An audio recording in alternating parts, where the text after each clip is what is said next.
YouTube channels. Welcome, everyone. And we're starting to get participants in. I have with me the lovely Shamsa Iqbal, who is a clinical supervisor at Every Mind, and that was formerly Peel Children's Center, a mental health agency in the region of Peel.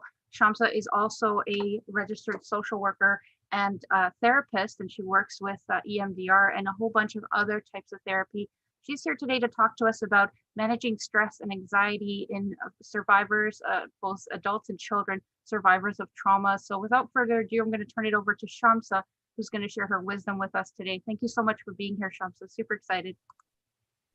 Thank you so much, Maria, for the introduction, and I'm really glad to be here. So I think we should get started. So good afternoon, everyone, and welcome to Managing Stress and Anxiety in Adults and Child Survivors of Trauma workshop. My name is Shamsa Iqbal. Let me just share my, PowerPoint presentation here with you. So we have about an hour that we'll be spending together. Maria, I'm trying to share my PowerPoint and I'm not able to do that. I can actually see it on the screen. If you can reshare the screen again. Okay. There. Okay, perfect. Beautiful. Thank you. So my hope is to save at least 10 minutes for a question and answer session at the end of my presentation. There are three objectives of this workshop. First is to understand the relationship between trauma, coping resources, and mental health. Second is to understand where to begin the process of stress and anxiety management. And third is to understand how to manage stress and anxiety. So really how to do it. So before we get started, I'd like to check with you to see if you think this statement is true or false. So please use the chat box to respond. Stress and anxiety mean the same thing. Do you think this is true, false, or maybe you're not sure? Let's see what people think. I'm getting a few falses. Okay. Perfect. That is true. That is the correct answer. Stress and anxiety are different. Stress and anxiety share many of the same physical symptoms, making it difficult to spot the differences between them. The terms stress and anxiety are often used interchangeably. There is an overlap between them. And the overlap between them is in the fight, flight, and freeze responses. We see fight, flight, and freeze responses as a result of stress, and we see the same responses as a result of anxiety as well. Stress is in response to external cues, is in response to a threat in a situation, and these are situations which are external to us. So the sources of stress can be work, relationships, major life changes. It could be traumatic experiences. Pandemic could be a source of stress. Whereas anxiety, on the other hand, is a reaction to internal cues. And these internal cues are our body's sensations or internal reactions, which the body usually experiences in a stressful situation, or in situations where our body's alarm system goes off. Our bodies have an inbuilt alarm system, and amygdala, which is right here, this oval portion, is located in the lower parts of the brain. This is body's alarm system.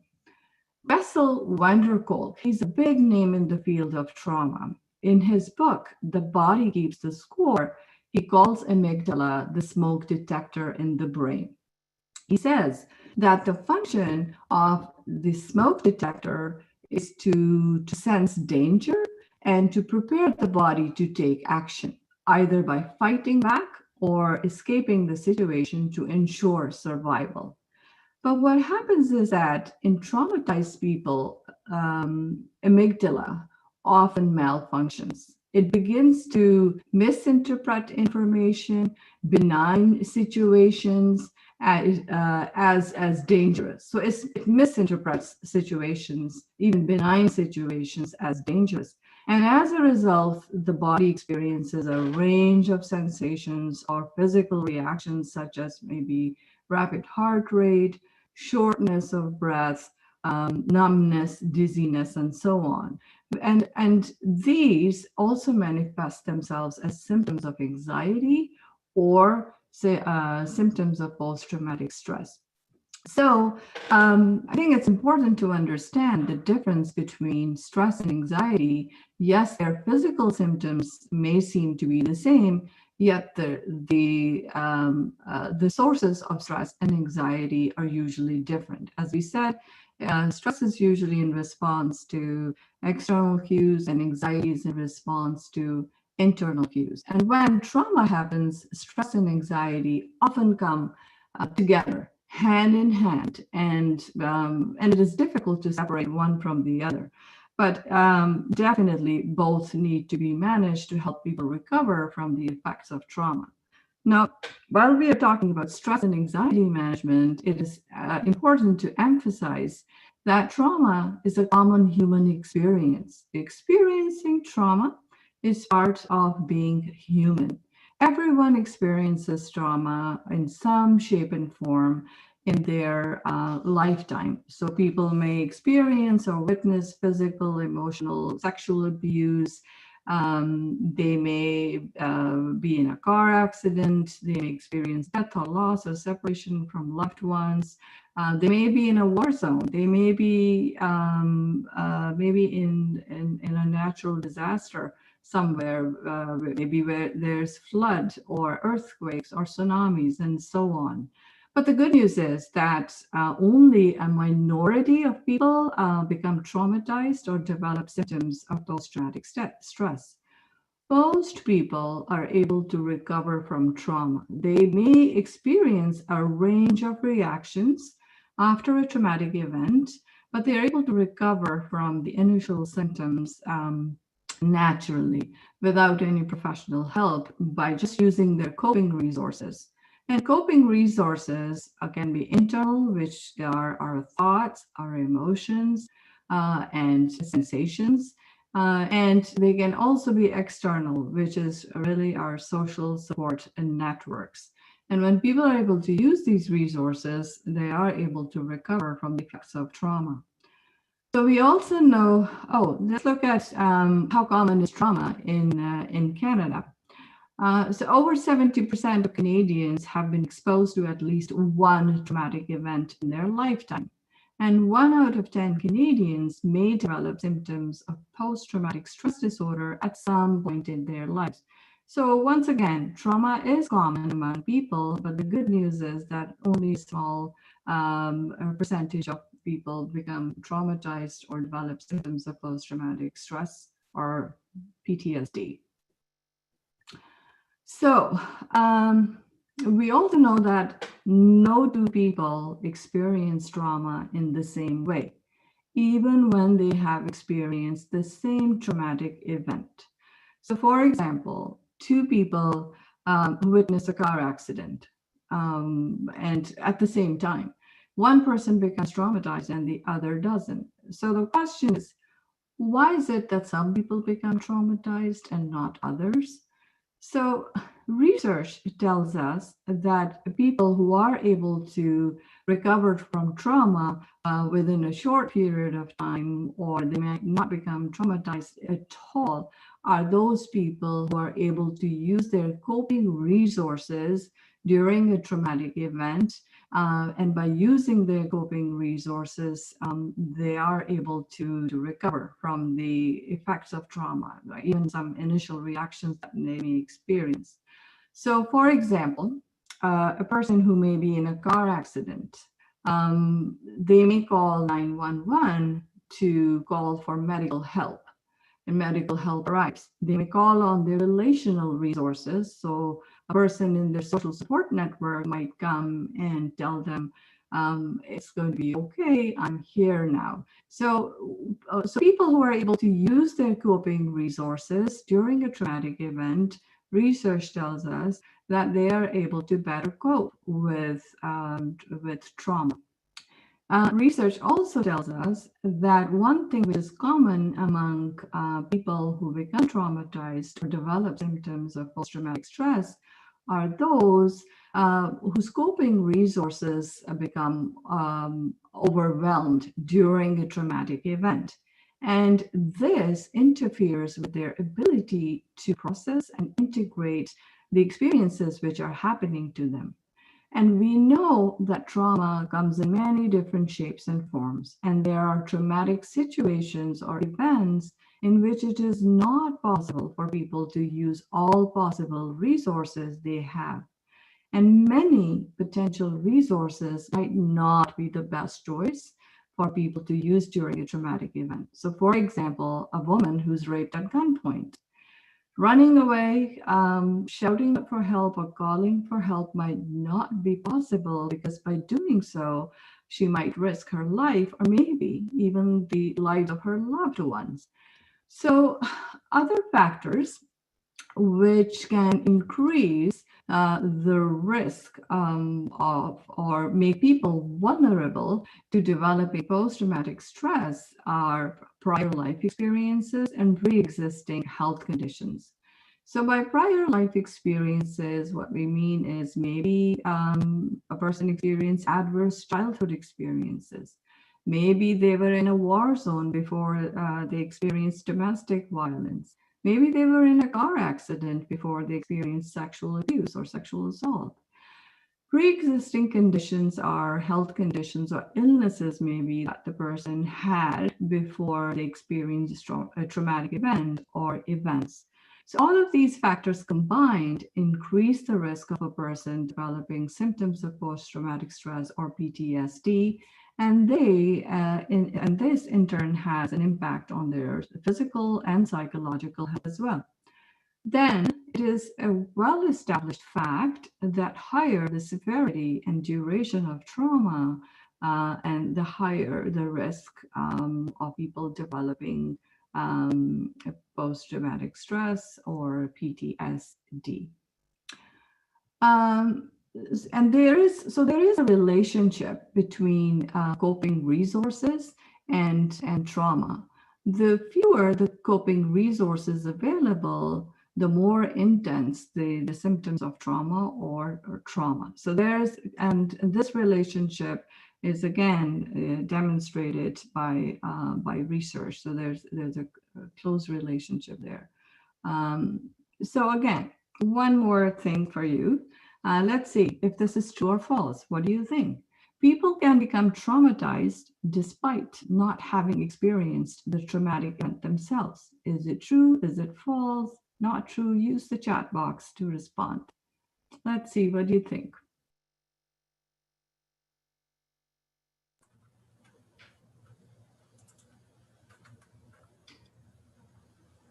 So I'm sure you know the answer. The answer is yes, it is true. Vicarious trauma happens. People who are exposed to trauma or maybe they witness trauma, they can become traumatized as well. Our first responders would be an example. Psychologists, therapists, counselors would be an example. Nurses, doctors, and so on. So yes, this does have an impact. So where do we start the whole process of managing stress and anxiety? So just now, a few minutes ago, we talked about that people who become traumatized, one thing which is common among them is that their coping resources are overwhelmed during a traumatic event. And then we also said that prior life experiences and pre-existing conditions can also contribute to people developing post-traumatic stress symptoms. So prior life experiences are historical events, things which have happened. We cannot in fact change here. Then our pre-existing life conditions. These are illnesses or things that can be managed with the help of medical support or interventions and other support. So some change for sure can happen here. But this is the area where we can effect most change. And because these are dynamic factors, factors which can be changed, which have to do with our thoughts, feelings, behaviors, and sensations, and some of our external coping resources, such as our social support networks. And I'll talk to each one of them in more detail in a few minutes. So this is where we focus the intervention when we are doing trauma therapy or treatment, and this is where we do stress and anxiety management. So we'll look at it in more detail in a few minutes. So before we see like where to even start the process, here are some important considerations which are really important. One person with trauma is just one person with trauma. Trauma is a subjective experience. Stress is a subjective experience, and so is anxiety. There is no specific order of doing things. There's no first and a second and a third. People are unique. The way they experience trauma is unique. So the interventions also need to be tailored to each individual's needs and strengths and protective factors. There are no universal interventions. We can't say that let's just do relaxation, mindfulness, maybe deep breathing, and yoga with everyone. I wish it were like that, but it's not. So stress is usually multidimensional. If stress is multidimensional, then the interventions also need to be multidimensional. Another important consideration is to use bottom-up approaches when we are working with stress and anxiety management and even or trauma symptoms. It's absolutely important. Now, we looked at amygdala, which is the smoke detector. It is located in the lower parts of the brain. When trauma happens, it gets imprinted in these lower parts of the brain. And when amygdala, which is in this part of the brain, the smoke detector, when it begins to malfunction, it often signals threat when there is no real threat.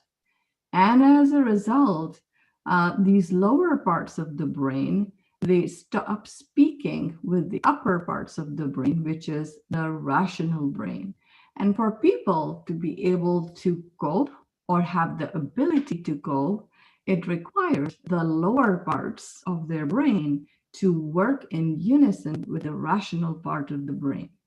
So trauma somewhat disorganizes the brain, where the lower parts of the brain are no longer, most often, I should say, stop working with the rational part of our brain. And as a result, traumatized people often live just here in this part of the brain. And these parts of the brain are mostly focused on survival. They are in survival mode. And they're in survival mode, they don't speak with the rational brain. So if this is what happens in trauma, if this is what causes anxiety, symptoms of anxiety, if this is what causes symptoms of stress, then it would only be logical for us to focus our interventions also on these lower parts of the brain. Hence, this important consideration about using bottom-up approaches. And I will speak to these bottom-up approaches in a few minutes. So we said the negative consequences of traumatic stress are multidimensional.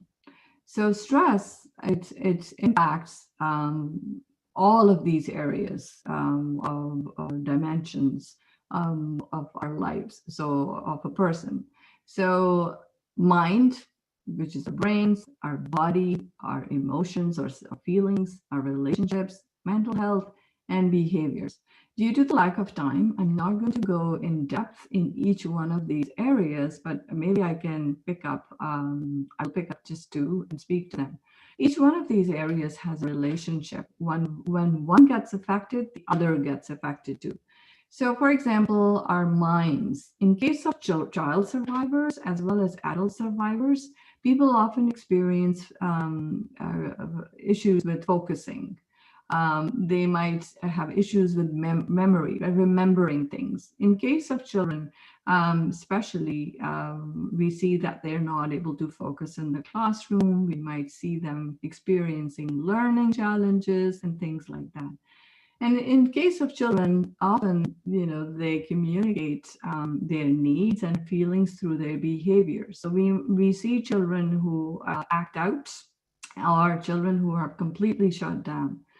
And children usually learn these skills of affect regulation, of setting boundaries, expressing their feelings, expressing their needs. They learn these skills from their caregivers. And when children experience traumatic events early on in their lives, and especially in their caregiving relationships, often they have not developed these skills. In case of adults as well, in case of behaviors, we see, they might withdraw socially, they may have poor impulse control, we might even use some people using substances to cope. But each one of these areas has a relationship with one another, and one gets impacted the other. So if stress is multidimensional, then the intervention should also be multifaceted. So it's absolutely important to look at each one of these areas to see what resources people already have in these areas. So more the resources that people have in each one of these areas, the better the chances or outcomes for them in terms of recovery. The more the resources, the lesser the amount of time people usually need in treatment, and they're able to recover from the effects of trauma. So, where do we start? It is best practice to start with a comprehensive assessment, treatment needs, coping skills, strengths, and protective factors. So, assess the whole person. Look at the whole person and not just at trauma, because trauma is just one aspect of their life and it does not define the person. People are much more than trauma that happened to them. So it's absolutely important to look at the whole person and have a fuller picture. Then provide psychoeducation, and I will speak to that in a few minutes. It's important for us to recognize, identify, name, and develop resources. When I say resources, I mean coping resources. It's absolutely important to do that. And then it's important to learn affect regulation skills, and I'll speak to that in a few minutes as well. But how do we do it? So we said provide education. Knowledge is power. Psychoeducation is actually done right from day one until the end of treatment. So right from beginning to the end. Every time you introduce something new to a person, that is absolutely important that you explain why we are doing this, why you are introducing this component, how this may help them. And psychoeducation gives hope to people. It's absolutely important. And it's not a one-time thing in treatment. Psychoeducation happens throughout. Psychoeducation creates awareness about what's happening to them. Like, what are these symptoms? Why are these symptoms happening to them? And what are the factors which are maintaining these symptoms? And what are the factors which are making them worse? Because when we help people understand this, the more they understand, the more they're able to make sense and meaning of their experiences. And the more they make meaning and sense of their experiences, the more empowered they feel. They begin to feel that they have some, sense of control over their lives. And once they begin to see themselves as very competent people who can understand and make sense and make meaning of their experiences, they often begin to see themselves more as survivors rather than victims. And then psychoeducation reduces shame as well when people begin to make sense of their experiences. Change begins with awareness. big part of anxiety and stress management is about increasing people's awareness about sensations, about their bodies, increasing their emotional awareness. Because when trauma happens, it often disconnects people from their bodies, their sensations, because sometimes going in the body or staying connected is too scary because all of those sensations, all of those reactions that people experience. And as we said, the disconnect between the lower parts of the brain happen they are disconnected from the rational parts of the brain. So often this disconnect happens. So big part of the work is to help people become aware of those sensations, which is part of bottom-up approaches. So we'll take a look at that in just a few minutes. So which resources? So before we see which resources, when I say resources, what I mean by that is supplies or supports that people have or go to or have access to in a difficult situation. There are many different kinds of resources. So there are internal resources. These are our thoughts, our feelings, our behaviors, our sensations. External resources are our social support networks. It could be our family, friends, it could be professionals, other mentors, other people. Existing resources or developmental resources. These are resources that people develop as they're growing up and they gain these skills or resources or these competencies from their caregivers. So, for example, assertive communication, expressing your needs, setting your boundaries, saying no to people. So we'll talk about this too in a few minutes. Survival resources are resources that people use during a traumatic event to protect themselves, to ensure survival. I'll speak to that too in a few minutes. Missing resources are resources that people wanted to use in a traumatic event, but they weren't able to use, or even when they tried using it, some of those resources they were not able to fully use. So their efforts were, incomplete. So we'll talk about that too. And then creative resources, looking at that, people, some people like drawing, dancing, writing, music, etc. So looking at that as well. So talking about internal resources, as I said, which have to do with our thoughts, feelings, behaviors, sensations. Breath and movement too fall in this category, and I'll explain them a little later. It will come up in my presentation. Now, I'd like to explain this with the help of an example. So a group of researchers from Norway, they conducted research with Norwegian children and youth who were on holiday in Southeast Asia when the tsunami hit on December 26, 2004. So they were interested in knowing how these children and youth coped with the traumatic event, the tsunami. And they conducted this study almost a year after tsunami. So what they found is really interesting. They found that these children and youth used mainly two kinds of coping strategies. So one was self-soothing thoughts, and the second was self-soothing behaviors. So the self-soothing thoughts are thoughts such as, I'm going to be okay. We just had one earthquake. We're not going to have another one. My dad is a scuba diver. He will be fine. My mom and dad will not let anything happen to me. They will find me. Some of these children and youth were separated from their families. And then some even thought about their teachers. Some even thought about the project they'd be doing in future. And then there were lucky few who were able to get to the higher grounds with their families, and death and devastation, they witnessed that it was all around them. So these children and youth used coping behaviors, such as they played games to take their minds off it. Some even provided first aid to people. Some even collected money for survival. So these researchers asked them, how did they know to do this. So these children and youth said that they had learned these skills or competencies from their caregivers or other adults in their lives. So if you look at it, they mainly used two types of coping. I would say three even. So one is positive thoughts, and our thoughts and feelings and behaviors, they have a relationship. And then the second strategy they used was distraction. Distraction helped them ground.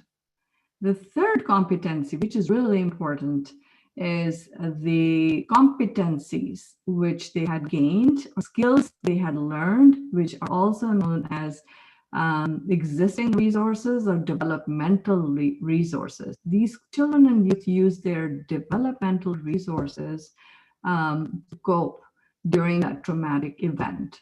So these are a few examples of our internal resources, and I'll speak more to breath and movement in a few minutes. True or false? Seeking social support can function as a coping strategy. What do you think? True, false, not sure? I'm sure you answered true. So, okay. So moving on, external resources. So I cannot emphasize the importance of social support network enough. So in case of children, often caregivers are the only social support network they have. And when you're working with children, it's absolutely important to engage caregivers in treatment as well. In case of adult survivors as well, social support network, the importance of it cannot be emphasized enough.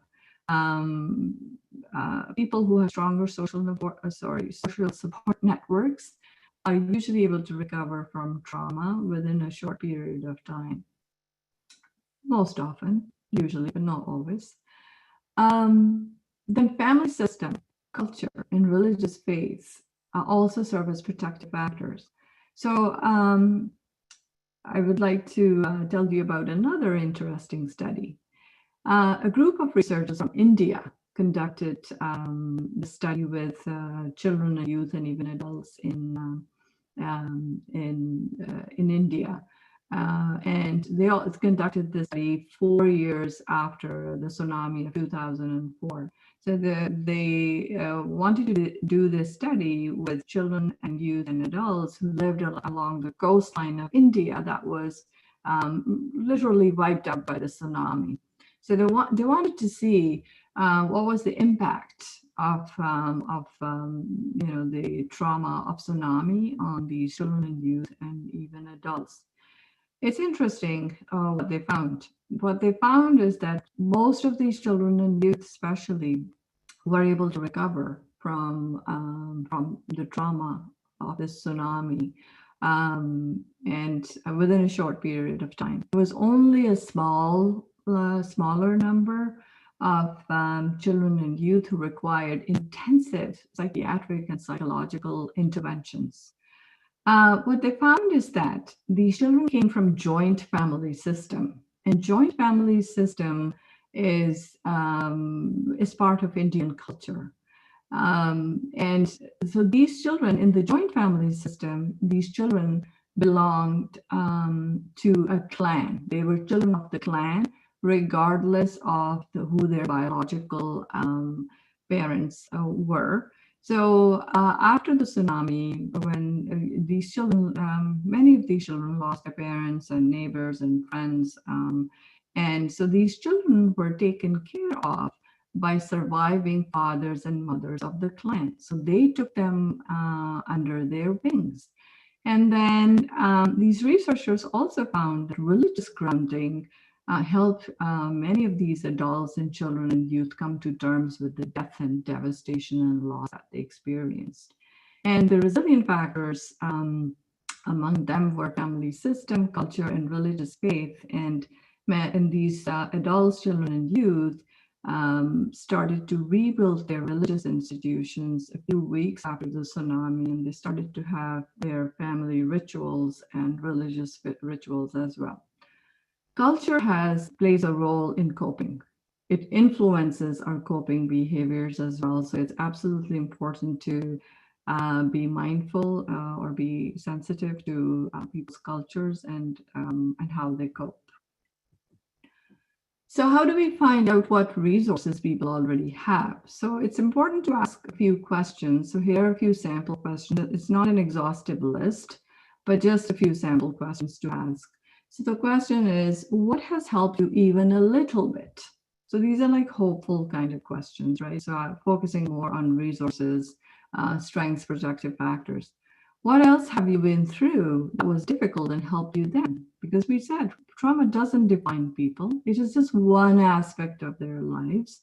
They must have done something to manage other stress or stressful events in their lives where they have navigated them successfully. So asking them about those too. And then what will be the signs to progress? Again, this is a forward-looking question, which is inviting people to think about those indicators of success that would indicate change is happening so that they start tracking their own success and changes. And the more they do it, the more they will likely be motivated to make changes. And then it's yes, we can ask questions to find out what resources people have.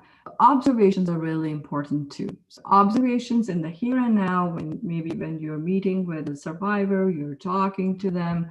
It's important to observe for other resources which the person might not be even aware of themselves.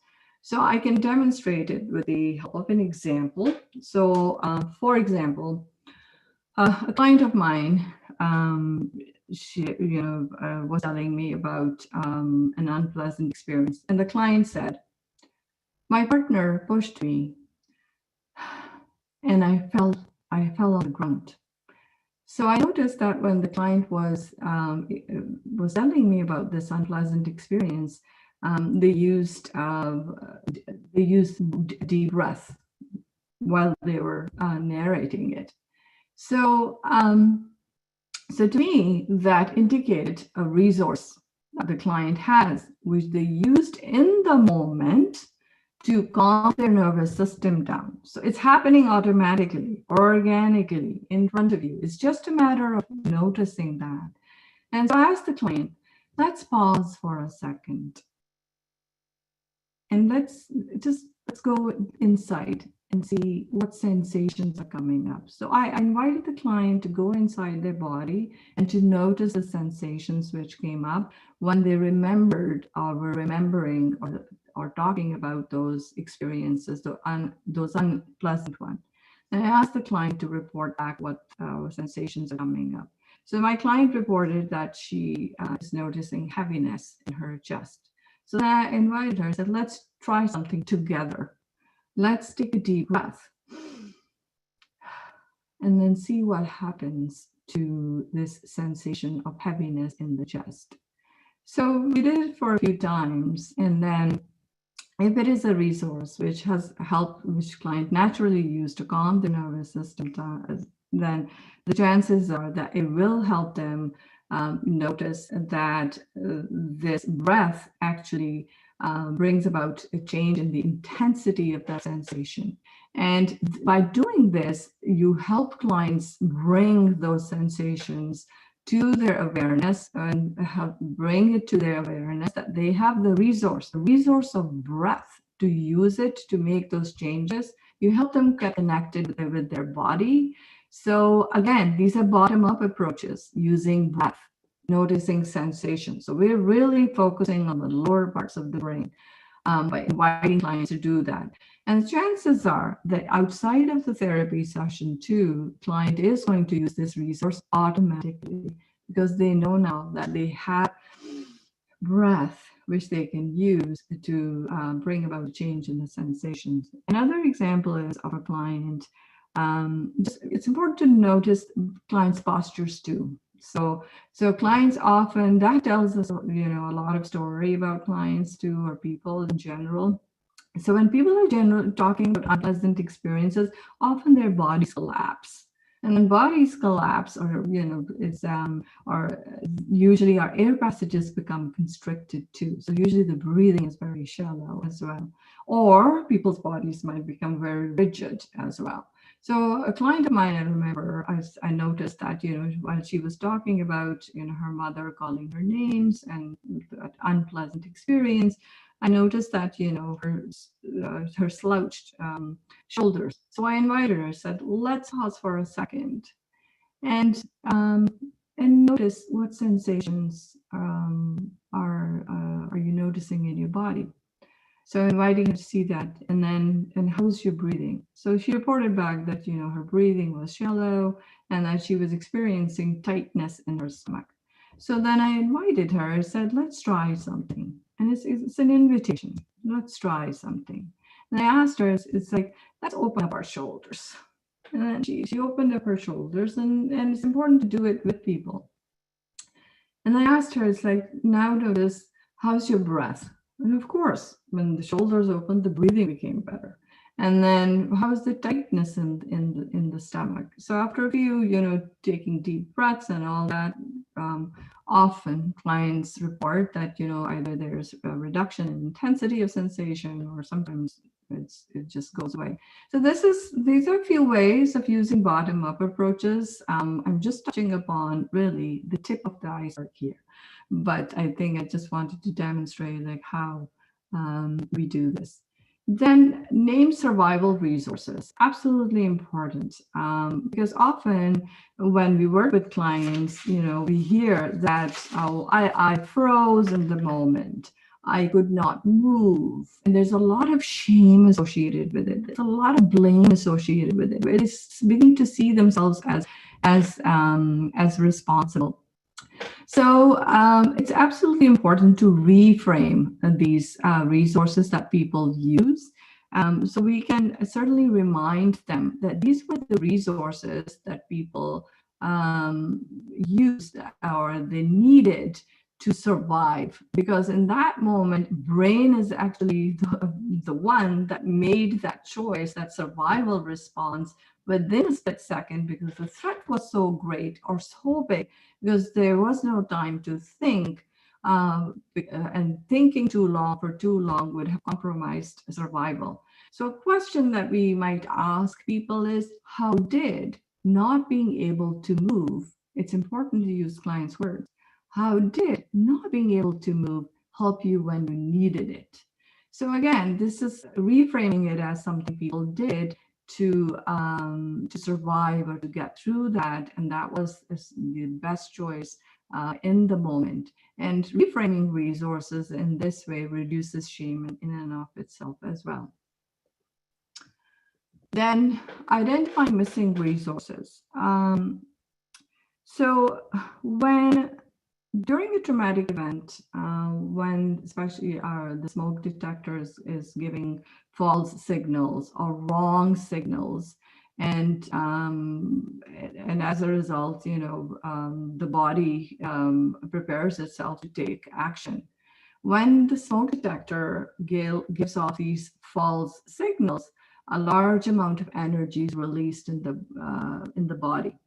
And the purpose of this energy is to prepare the body to take action, either by fighting back or by trying to escape or run away to ensure survival. What happens is that in some traumatic situations, people are not able to take these actions of fight and flight, and or even when they try to, their attempts are either truncated or incomplete because the threat is so big. So then this energy which was supposed to be released by taking those actions, it's not released, and it gets stored in the body as sensations. So part of the work in trauma treatment is to ask people and obtain that information and help them maybe complete some of those actions which they could not complete, to help them release that energy. So that is also part of stress and anxiety management. Needs to be done carefully, with important considerations and by creating that safety in the relationship of the work too. So some of the questions that you may ask a survivor are to find out about these missing resources are, what did you want to do or say to make it go away? By it, I mean abuse or hurt or domestic violence, so on. What do you wish you could have done when it was happening but could not do? So, again, asking that, what does your body want to do as you remember the trapped feeling? So, let's say a client is saying, I had this trapped feeling, just inviting them to think. And a lot of times, clients would tell you that yes, they wanted to do something and they could not. What movement impulses come up in your body? So just inviting them to notice those movement impulses which are coming up. So for example, a client of mine, she said, like, I wanted to push my abuser away, but I couldn't. So the movement impulse she had was in her hands. She wanted to push back and she couldn't in the moment. So one thing that we set up in our session was using a pillow, and like I was holding it and asked the client to push back against the pillow with full force as much as she can. Sometimes it's with For some reason, the audio is really loud on my end. really loud. Oh, I think it might be okay. It just kind of switched a little bit. If you can just say a few words, let me just test that out again. Okay, how is it now? It seems to be back to normal. Thank you. Okay. So we set up this experiment where I was holding a pillow and I asked the client to push against it. And then I asked, are there any words that go with it? She said, yeah, I want to say, get it off me. So sometimes we help clients, in sessions when it's appropriate to do that, to complete those actions, which they could not do while they were in the traumatic situation or event. Then so far I've talked about, that yes, asking people to go in their bodies to sense, those sensations, to notice those sensations. But it's absolutely important to invite people to look for those positive memories too and the sensations associated with them. This is also a very important part of stress and anxiety management and part of the stabilization work which is done in trauma treatment. EMDR therapists use resource development a lot. So you can ask clients to think about maybe a happy memory, an event, a person, an animal, or any situation. So one of my clients was a young woman. She was an athlete and a university student. She described a positive memory, and she called it a race day.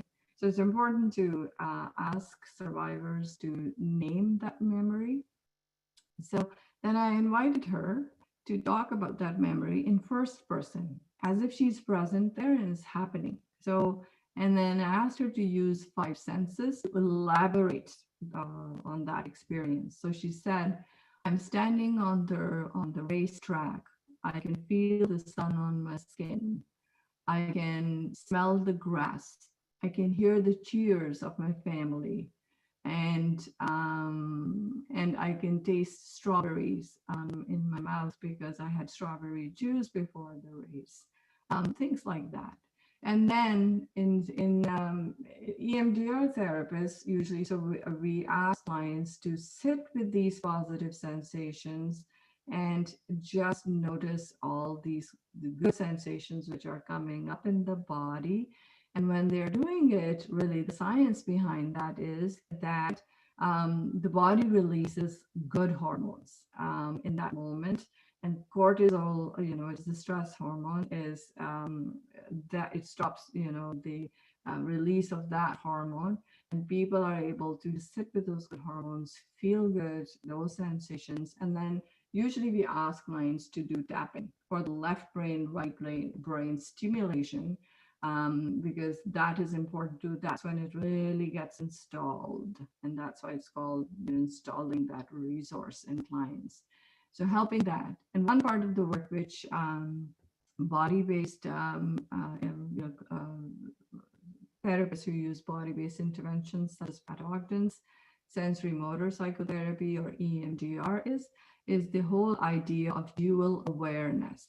So which means that you have one foot in the present and one foot in the past. So sometimes even using these experiences to initially help clients maybe think about a stressful situations, which is not related to trauma, but maybe everyday life stressors. So this is how you train clients to use that balance and are able to manage. And once they have demonstrated that, then you can the ability to use these resources to manage some of the stressors related to everyday life, you move them to other parts of therapy. So affect regulation, this is usually trauma-focused CBT. This is used. Window of tolerance is used by all models of therapy, EMDR or sensory motor psychotherapy and others, which is really that the more intense the symptoms of trauma, the narrower the window of tolerance. And the part of the work is in stress and anxiety management is to expand this window of tolerance as much as we can. Then we teach clients the relationship between thoughts, feelings, and behaviors. We help them identify unhelpful thoughts, thinking traps, thinking errors. We help them evaluate their unhelpful thoughts. And because when people evaluate their own unhelpful thoughts and replace them with more helpful ones, they're able to do that. Positive self-talk is important. Mindfulness is also important. Mindfulness with stress, for stress reduction is absolutely important. I know yoga and mindfulness really work really well too with some folks. Certainly, I'm a big proponent of yoga. And I have used yoga and mindfulness with adult survivors and have seen positive outcomes from them. There is different models of therapy and stress and anxiety management. They all do that. TFCBT, EMDR, pathogens, sensory motor psychotherapy. They all use phase-based approaches. And the first phase in all of them is safety and stabilization. And the stabilization, when we say, is that it really has to do with stress and anxiety management, teaching coping resources, expanding on that, expanding the social support network, all of those. Because once clients are stabilized enough, we move them to the second phase, which is really processing their trauma memories. And moving them too quickly or too soon into processing trauma can actually re-traumatize people. So there's a risk. So we have to be very careful. I think I hope we have some time for questions and answers. I think my presentation ends here. Oh, sorry. And I think if there are any questions, I can answer them. How much time do we have, Maria? We have another 8 minutes, and I do have one question. I want to thank you, first of all, Shamsa, for spending time with us today and sharing all these wonderful resources and information about managing stress. So I've got a couple of one comment that was incredible. Thank you. Thank you so much for sharing in the chat. Someone is asking if they can get a copy of the PowerPoint. So for that, the PowerPoint's actually recorded on our social media channel. So you can definitely go to the Gatehouse YouTube channel and find it there. Someone else mentioned a wonderful presentation, and thank you. There was a question from someone. Can emotional or psychological trauma cause brain damage? It can certainly cause changes in our brain, as I said, right? So the disconnect happens. So yes, emotional trauma absolutely has the same impact as sexual abuse related trauma or others. And again, our attachment relationships and are also in the middle parts of the brain. So, and if through emotional trauma or abuse or violence, people have been impacted by that, then certainly it would affect those parts of the brain where that wiring does not happen. So again, it's all about rewiring the brain. So to answer your question, absolutely, it does. Mm-hmm. checking to see if there are any more comments or questions for Shamsa.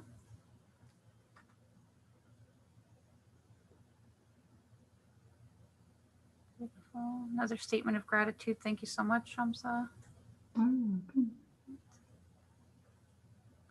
Okay, everyone, there's will be a post-session survey sent to you right away after the session closes. If you could really provide us with some feedback, that would be helpful. Someone else, that was really helpful. Thank you, Shamsa. Great presentation. Thank you. We love statements of gratitude. They help us feel better. Help me feel better. That's part of stress and anxiety management too. Gratitude. Exactly. The more positivity and gratitude we can spread to the world, the better. We need some. Right. Great presentation. Thank you. Thank you so much for your comments. Thank you. Very informative. Thank you. Wonderful. Very helpful. Thank you. All right. Someone asked daily tips for managing stress and anxiety. Yes, good ones. Good question. And I think daily one is it's also focusing on, your eating, your sleep patterns, and even, yes, how much of physical activity you're doing. I wouldn't say you should go to the gym or do this if you're not that kind of person, but being active around the house too. Especially now that we are in COVID-19 and pandemic, it's absolutely important. And so it's important to maintain routine as much as you can, which was like pre-COVID routine, because now we are working from home, all of us are there. It's easy to for our sleep-wake cycle to be off, but if you maintain even that routine or have a routine, it's having routine, as boring as it is, and we all want to, get out of it sometimes. It's absolutely essential for our mental health and for focus, for calm. And then, do what you enjoy doing. If you like doing yoga, do that. Mindfulness, grounding, spending time with a friend, talking, chatting. The importance of those cannot be emphasized enough. Yeah, absolutely. Thank you so much for sharing, Shamsa. We have one more final question. What are some coping resources? So what are some coping resources for a person who is living with an abuser? So I would do more than coping resources. One, I think the external support network I would focus on the most, and developing safety plans. So for them to know what resources are out there in case if they want to or are ready to leave that abusive relationship. So one thing, as I said, I cannot emphasize the importance of a social support network. Yes, it can be family, it can be friends, but it can be professionals also. A distress center, a crisis support center, maybe an assault helpline, so that the more they know, maybe the better, prepared they will be to do something or to take, to protect themselves for their safety. Because one of the things is that for sure, maybe a trusted person that they can speak with and have them. And that safety, like how do we establish that safety for that person so that they are safe? So I would say that safety is really important, and then knowledge about resources, what's out there. So in terms of coping resources, I would focus on those external resources as well, because they are trying their best to cope with it as they're in it. Very wise. Thank you so much for sharing, Shamsa. And thank you, everyone, for being here today and spending time with us here in the webinar and on our social media channels. Please share this video with others, because again, you just never know who in your network might need to see it and might need some coping strategies or ideas to deal with their own stress or anxiety. And again, Shamsa, you are at Every Mind as a clinical supervisor, formerly Peel Children's Center Mental Health Resource out in Peel Region. If people want to connect with you, I believe the website is everymind.ca, if I'm not mistaken. Yes, for sure. And Maria, you have my email address too, my work email. So if anyone wants it, you want to get, connect with me later, I'd be happy to. So Maria can provide that information to you. Thank you, everyone. I'm glad we spent this hour together. Thank you. Have a safe